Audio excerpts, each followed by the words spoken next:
नमस्कार, मैं संजीव कुमार।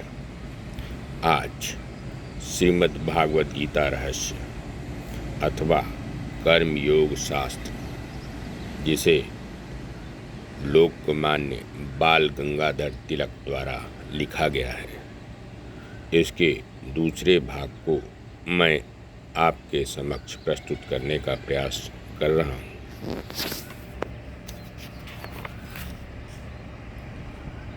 वायु जिस प्रकार पुष्प से सुगंध हर लेती है, उसी प्रकार जीव स्थूल शरीर का त्याग करते समय लिंग शरीर अपने साथ ले जाता है।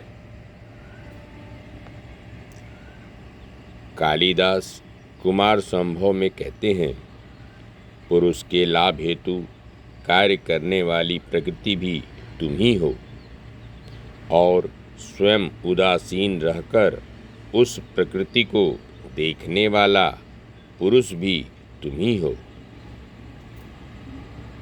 भूमि, जल, अग्नि, वायु, आकाश, मन, बुद्धि और अहंकार, ऐसी मेरी 8 प्रकार की प्रकृति है और इसके अतिरिक्त समस्त जगत को जिसने धारण किया वह जीव भी मेरी ही दूसरी प्रकृति है। भगवान श्री कृष्ण कहते हैं, प्रकृति मेरा स्वरूप है, जीव मेरा अंश है, समस्त भूतों के अंतर में स्थित आत्मा मैं हूँ। जगत में जो जो श्रीमान या विभूतिमत मूर्तियाँ हैं, वे सारी मेरे अंश से उत्पन्न हुई हैं। मेरे स्थान पर मन रखकर मेरा भक्त बनो। पुरुष क्रतुमय है, जिसका जैसा क्रतु अर्थात संकल्प, वैसा फल उसे मृत्यु के पश्चात प्राप्त होता है। छांदोग्य उपनिषद।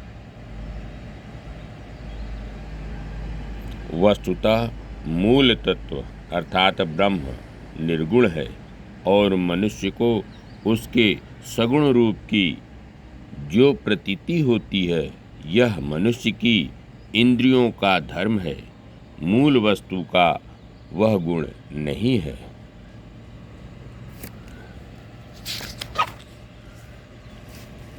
साधन कोई भी हो, ब्रह्मात्मैक्य का अर्थात परमेश्वर के वास्तविक स्वरूप का ज्ञान होकर समस्त भूतों में एक ही आत्मा है, इसे पहचानना और इसके अनुसार आचरण करना, यह अध्यात्म ज्ञान की पराकाष्ठा है।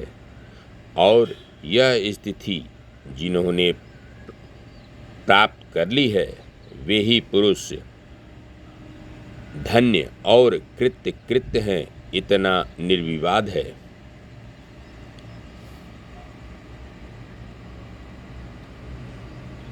न ऋते श्रांतस्य सख्याय देवाः, ऋग्वेद। अर्थात थक जाने तक प्रयत्न करने वाले मनुष्यों के अलावा अन्यों की परमेश्वर मदद नहीं करता। सारे कर्म ज्ञानपूर्वक अर्थात फलाशा छोड़कर विरक्त बुद्धि से करना चाहिए। लगा दी सारी शक्ति परोपकार में, उसने ही जान ली आत्म स्थिति।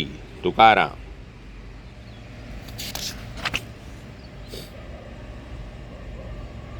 भगवान कहते हैं, हे अर्जुन, जो भी कोई वस्तु, वैभव, लक्ष्मी अथवा प्रभाव से युक्त हो, वह मेरे ही तेज के अंश से बनी है, ऐसा समझो।